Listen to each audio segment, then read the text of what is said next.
บ่ต้องถามทั้งพ่อชงอยู่หรอกเนาะคือยังหลายเส้นอยู่ดิในของเฮาเบิดละบาดตัวนี้แม่บอกแก้วเขาเอามาทุบแล้วพี่น้องเนาะ6 แก๊สนับแล้วนี่เนาะช่องนึงเขาใส่เท่าไหร่วะช่องเขาใส่4เนาะการวางดิออกมาเบิ่งแล้วเนาะ1เนาะ1วางไว้ได้ตั้งแบบเทพแล้วบ่เรียมแล้วตั้งเรียมตั้งตรงตั้งเรียมเพื่อเอาได้บ่ได้แล้วบาทนี่เนาะบึ้งเนาะ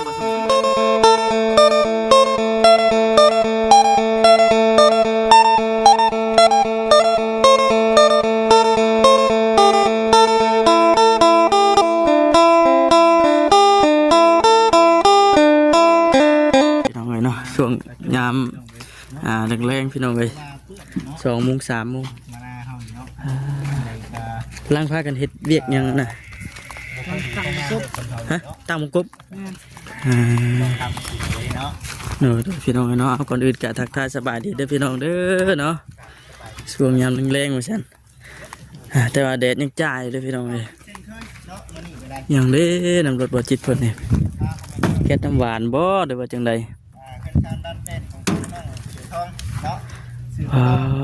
โธ่โมเมนต์อะไรนี่พี่น้องเนาะมีอย่างไรคือว่าก้อนๆนี่เนาะคือว่าทั้งแม่เพิ่นเนาะฝากเงินมาให้เพิ่นจิตโอ้ซื้อของมาให้พี่น้องเอ้ยสบายดีเด้อพี่น้องสบายดีได้ให้บ่ค้ำบ่ก่อนให้หัวหน้าบ่หัวหน้าเอ้ยมาไว้แน่เนาะให้บ่ค้ำเป็นมือกล้องให้หัวหน้าเป็นมือกล้องให้เนาะโฟกัสเห็นแต่น้ำตาก็พอได้หมดเห็นแต่น้ำตาเจ้าของเนาะสบายดีเนาะฮ้อนได้มื้อนี้ก็ได้ฮ้อนหลายวะบ่ได้ฮ้อนหน่อยฮ้อนได้มันยังอันนั้นน่ะนี่ของมื้อนี้เนาะอัดเนาะว่ามีอย่างแน่นี่1 2 3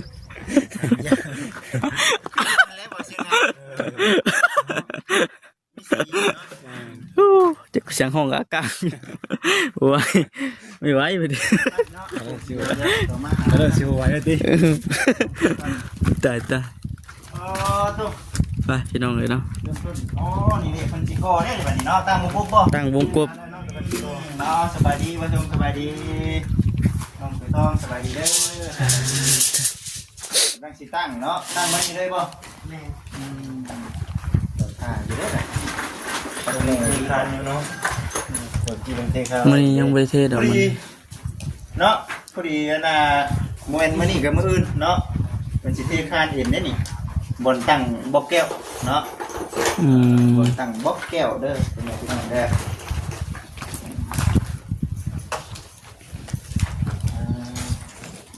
อันนี้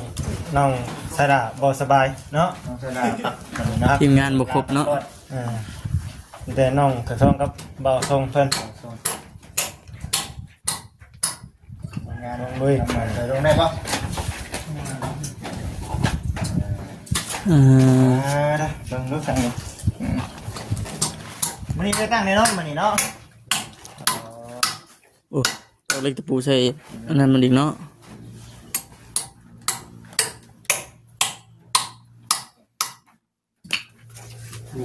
ปับสั่นบ่ต่อตีนเนาะ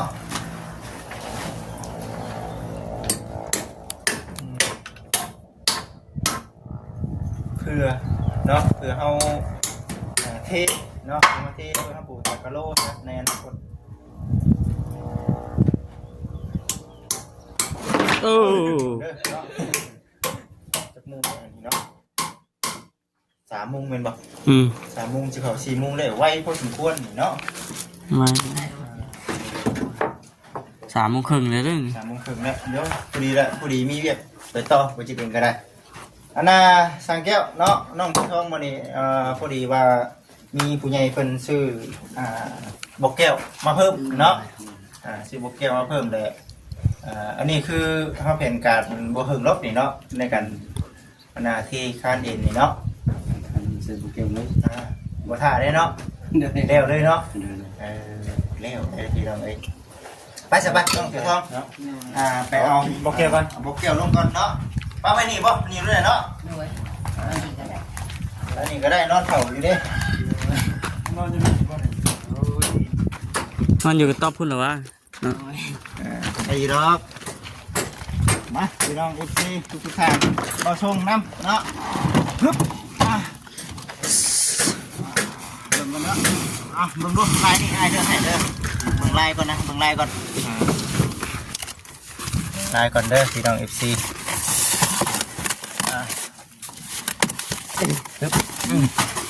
ฮึบมา ได้ไปเลย รุ่นเบิ่ง กระดาษบ่ โอ้ บ่คือเด้ โอ้ นี่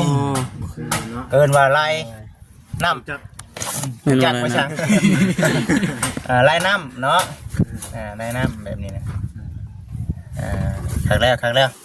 โอ้ยงามเลยนี่บ่อยากเพิ่นว่าบ่ใช่หรอกว่าชัดนะที่เราเนาะ มืดเลยจิ มืดเลยแบบที่แบบโอ้ยจัดแจ้งเลยนะเนาะ จักเจ้งนอนพอดี หา6 โมงหา6 โมงยังว่านั่นเด้อติ7-8 โมงก็ยังว่ามืดคืออยู่เด้อ แม่พี่น้องไปพอดีเอามาโปเก็ตเนาะโปเก็ตน้ำแน่ได้ก็เป็นส่วนของทั้งน้องเสลาน้ำแน่ตัวนี้นะ มันยังเชื่อนี่นะ ลูกล้อเนาะ ลูกคิง ทิ้งลูกล้อบ่ได้ว่าน้องห้องบ่ได้ถ่ายหยังนะว่ามีแต่ตัวนี้ซื่อเด้อนี่เนาะ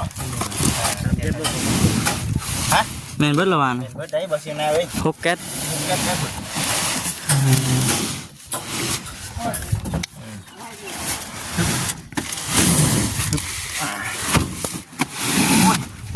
นี่ของพี่น้องเอ้ยกินเล่นเป็นชาติเนาะ ง่ายๆเนาะ เอาง่าย หลายอย่างเนาะกะโลนั่นเด้ ฮะ แม่นบ่ ๆตัวนี้ของพระเอกตึกดาวเป็น ของน้องดาวพี่น้องเลยบอกขออนุญาตนำยกเพกในช่องและพี่น้องเลยบอกฉันจ้ะว่าอะไรกันซีเพิ่นอยากเบิ่งอยากชมเนาะ น้องๆเพิ่นคือกันเฮ้จิตก็เด้อบัดนี้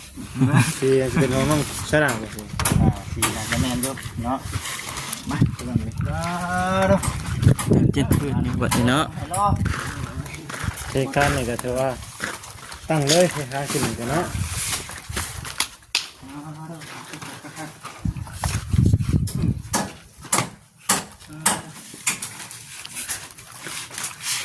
คือในเรื่องเล็กเรื่องหลาเขานี่กล้าว่าพ่ออยู่บ่ จักต้องถามทางพอ ชงอยู่หรอกเนาะคือยังหลายเส้นอยู่เดิแม่นของเฮาเบิดละบาดตัวนี้ แม่ บอกแก้วเขาเอามาทุบแล้วพี่น้องเนาะ6 แก๊สนับแล้วนี่เนาะช่องหนึงเขาใส่เท่าไหร่วะ สี่ ช่องเขาใส่4เนาะ หน่วย การวางดิออกมาเบิ่งแล้วหั่นเนาะหนึ่งเนาะหนึ่ง วางไว้ได้ตั้งแบบประเภทแล้วบ่ เยี่ยมแล้วก็ตั้งเยี่ยมเลยตั้งตรงตั้งเยี่ยมเลย ออกได้บ่ออกได้แล้วบาทนี่เนาะบึ้งเนาะผสมขึ้นอย่างคือชาเท่เอานี่แม่นบ่ หน่วย ไม่ได้เอาบ่นี่ เพื่อตั้งให้มันอยู่ตึงนะติ เอาแบบนี้เนาะแบบนี้เนาะแบบนี้ก็โอเค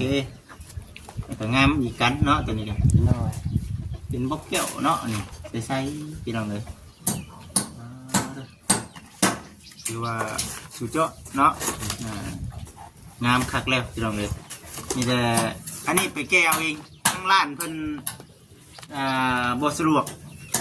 ทั้งร้านเพิ่นบอกว่าไปทั้งนั้นแน่ทั้งนี้แน่ หลายทางไปเนาะ ไปทางไปแล้วไปแก้เอาเองเลยเนาะเอาคือสีในนี้นะน้องเลยเนาะ เอาไว้ มีแต่ โอ้ระดับเนาะ รักษาไว้จนกลัวจะใส่เบิดเนาะ หน่วย พอดีจักจะกะว่าพอดีบ่บ่จิต ฮะ กะว่าพอดีบ่ สังเกตคนใดแห่นี่เลยเนาะ เจ็ดมีกันเจ็ดในไม่ครบนั่นเนาะ มันมี6 อันเนาะแม่เนาะ แม่ 2 4ปุ๊บเลยมี6 อันเร็วได้พี่น้องเด้อเนาะเร็วก่อนเร็วไปเลยคูณเท่านี่ก็ จังว่ากันเนาะตรงนี้เนาะ โดย เรื่องก็ขึ้นฮอดใส่นี่ก็จังว่ากันแต่ว่าจากที่เฮาได้เห็นอยู่ปัจจุบันนี่น่ะส่งอยู่เนาะส่งสิอัดเบิดอยู่บ่ได้รอหยังเลย โดย ตะกี้ทางร้านเพิ่นโทรมาบอกว่าเพิ่นบ่ว่างสิมา โดย คิดว่าอยู่ว่ามื้อใหม่ก่อนบ่ถ้าว่าเดี๋ยวสิให้ทางร้านเพิ่นมาส่งแล้วก็เลยคิดว่าย่านมันเวียกมันหลายทางเนาะ โดย ยันว่าเพื่อทั้งง่ายมายันทั้งน้องๆรอถ่านะ โดย เลยว่า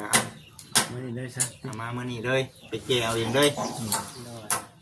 เลยว่าเอามาให้ก่อนสมกับทางแม่เราจากเบิ้งเนาะท่านเก่าท่านเดิมเบิ้งนี่แหละเนาะเป็นบกแก้วแม่เราบอกว่าเอาไปซื้อให้ทั้งน้องๆสาเด้อดูเด้อว่าจันพอยันทางเป็นอนาถาเนาะยันทางเป็นถาไปมามันชิบว่าได้ซ่าน้ำหยังได้บริษัทได้ซ่าน้ำถาโคงได้บริษัทได้เนาะเดี๋ยว เดี๋ยวมาอื่นได้เชคานมาเนาะ โดยมือสิลงมาเที่ยวกันเลย สมมติว่าที่ขั้นตอนเช้าตอนแรกเขาแกะหรือว่าตอนเที่ยงนี่มันสิแข็งว่าตอนเที่ยง บางทีเราก็แข่ง ในเรื่องผมเป็นไปได้นี่เทนี่มือตัวมือหรือบ่ โดย มันเชงหักมือตัวนี้ได้นะ มือตัวมือจัง แกะ อันน่ะแกะแล้วก็ฟิลิกเนาะ โดยพอเขาแก้เขาชิได้ติดบอกแก้วเลยการมันแก้ทีนี้มีหลายขั้นอยู่ มีหลายขั้นอยู่เนาะ ตอนใดก็มีถ่ายเทคันเบิด ที่ทานไปเลย โดย แต่ว่าเมื่อนี้วันนี้ก็มีแต่ตั้งวงกบแล้วก็ขึ้นไปก่อนเนาะ โดย สังเกตเบิ้งพี่น้องเนาะเมื่อนี้จงโป่งแบบนี้ได้บ่สร้างเลยมามืออื่นนี่อัดไปได้มามืออื่นนี่เนาะ โดย มามืออื่นอัดไปเลยเอ้าบริษัทบริจิตคือเร็วไวแท้บ่ได้หาเนาะจวดจ้าแท้อันนี้ เห็น มา เมื่อวานนี่คือองค์ปู่อยู่ที่ เป็นเมื่อวานนี่กุ้งปุ้งกุ้งปิ้งอยู่จันแต่ว่าได้รูปลักษณะห้องนี่ยันแบบเดียวกันกับบ้านน้องเซละเนาะ โดยคือกัน คือกันเด้อพี่น้องเอฟซี คือว่าตัดแต่ห้องนี่แล้วก็จบไว้แต่ห้องกลางเป็นห้องสองห้องเป็นนั่นเนาะ โดย เป็นลักษณะตัวเอวพี่น้อง แต่ว่าห้องตัวนี้นะประตูที่อยู่ในพุ่นเนาะ จะนี่อยู่ไหนโอเคเห็นดีน้ำอยู่เนาะดีน้ำอยู่อยู่ในนี่มีแต่คุณและเฮากันเดี๋ยวซีได้ถ่ายบรรยากาศให้ครับเอฟซีได้เบิ่งได้ชมเมย์แล้วก็ถามอยู่ว่าเป็นจะให้ดูบ่ใช่พอเปิดบ่บ่ใช่พอเปิดได้แม่เอ้ยว่าซื้อมาเบิดทุกอย่างแล้ววะซื้อมาเบิดทุกอย่างแล้วบ่ใช่เหมือนหัวไปได้บ่ขึ้นได้บ่ เกี่ยวกับน้องโปแก้วตกได้เนาะ ตกปูก่อนเอาลงตกปูก่อนบ่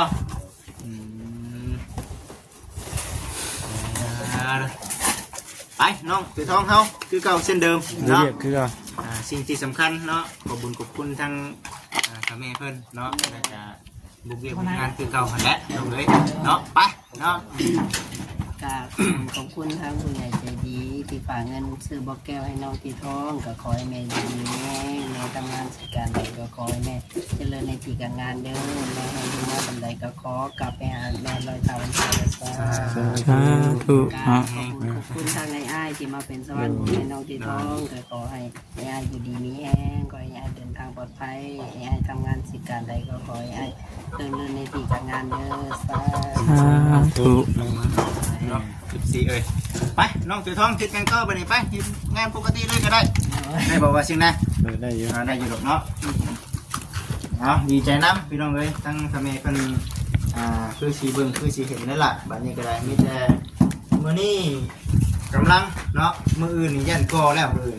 มื้อนี้รู้แล้วเนาะ สามคำก็จะว่าหลายเติบไปจังเนาะ ตรงนี้ก็เอาอีกเด้อนี่เนาะกันเลยตั้งความกันเลย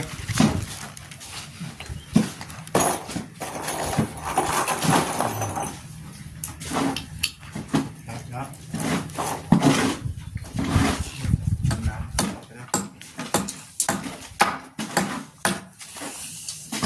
นี่เพื่อเขาตั้งแต่เคลื่อนมาบุ้งยืนเนาะตั้งแต่บุ้งตั้งแต่คานสุดเขาใช่ประมาณจะเม็ดเพื่อตีเพื่ออย่าง ปกติมันเลยนะ สมเด็จ 2 เมตร 10บ่ถ้ามา2 เมตร 10นี่สามารถตั้งไว้รถเนาะตั้งทรงไม่รบเป็นมา7แล้วเวลาใส่บาตรติดมันตัดวางสูงครบเด็กๆมาเลย มากับมันสิอยู่ในประมาณจักเมตร ไม่ซื้อไม่ได้ซื้อ นี่คือ2 เมตร 10บ่ช่างแก้วทำรถหรือบ่บ่ได้ตัดบ่ได้มันมาไปได้ใส่แบบนั้นเลยมันบ่ เอาสมชิดเลยตัวได้มาตรฐานคงเวลาให้พื้นปุ๊บเวลาจะตัดวางตัดโบราณ เอาบ่ได้ก็เข้ามาไปได้จัดให้แบบนั้นเลยเนาะโอ้ยันว่าเพื่อนยันว่าเขียนนั่นเขียนนี่ เกียนมันก็สั่นคือคงจอยเกียนอะไรหนึ่งเนี่ย สั่นแล้วเนาะ ในส่วนในเราดิ ที่เราสอนอยู่ที่ว่าคือน้องสาวแล้วกันต้องครบสั่นเลย ทุกชั้นเนาะ โดยครบสั่นเขาไปโตเล็กผมสั่นคือนั่นเลยโตเล็กเสียทีมัน ต่อเด็กเนาะเป็นต่อเด็ก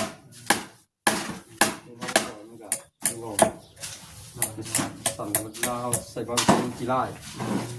ครับคือคนนี้น้อยส่วนตรงนี้เป็นคือมันผสมชิ้นเดียว พี่น้องเลยไม่จะว่าสิจบคลิปก่อนอะไรก็โอเคเลยพี่น้องเด้อมาฝากกดไลค์กดแชร์กดติดตามชมเบิ่งนะพี่น้องเลยเนาะสบายดี